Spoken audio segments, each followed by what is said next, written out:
ഇന്നലെ രാത്രി ഫുഡ് കഴിച്ചിരിക്കുന്ന സമയത്ത് മോള് വേറെ ബ്രൗണി കഴിക്കണമെന്ന് പറഞ്ഞ് വരുത്തി കേട്ടോ. അപ്പോൾ ഞാനതിങ്ങനെ കഴിച്ചുകൊണ്ടിരിക്കുക. കഴിച്ച് കഴിഞ്ഞപ്പോൾ ഞാൻ ഓർത്തത് ഇതൊന്ന് വീഡിയോ എടുക്കാമെന്ന്. അപ്പോൾ ഞാൻ മോളുടെ അടുത്ത് പറഞ്ഞു ഇത് വീഡിയോ എടുക്കണേനു എൻ്റെ അടുത്ത് മറന്നു പോയിന്ന്. അപ്പോൾ ഞാൻ അറിയാതെ എൻ്റെ വീഡിയോ എടുത്ത് വെച്ചിരുന്നു കേട്ടോ. അതെനിക്ക് കാണിച്ചു തന്നു. അപ്പോൾ കണ്ടപ്പോൾ എനിക്ക് ഇഷ്ടപ്പെട്ടു. അപ്പോൾ ഞാൻ വിചാരിച്ചു ഇന്ന് ഞാൻ ആ വീഡിയോ ഒന്ന് പോസ്റ്റ് ചെയ്യട്ടെ കേട്ടോ. 3 പൈസ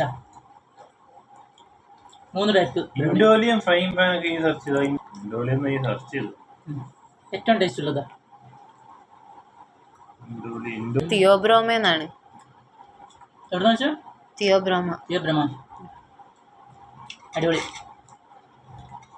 നോൺ സ്റ്റിക്ക് വേണ്ടായിരുന്നു. പിന്നെ അങ്ങനത്തെ ഫ്രൈ പാൻ ഉണ്ട്. അല്ലാത്ത ഉണ്ടാവില്ലേ ഇങ്ങനെ ഒരു പീടിയൊക്കെ നോൺ സ്റ്റിക്ക് അല്ലാത്ത അതേ നല്ലത്. വിഷ്ണുട്ടൻ നോൺ സ്റ്റിക്ക് നോക്കിക്കോളൂ, അല്ലാത്ത കിട്ടുകയില്ല. ഇൻഡാലിയൊക്കെ അടി പിടിക്കുന്നു പറഞ്ഞല്ലേ.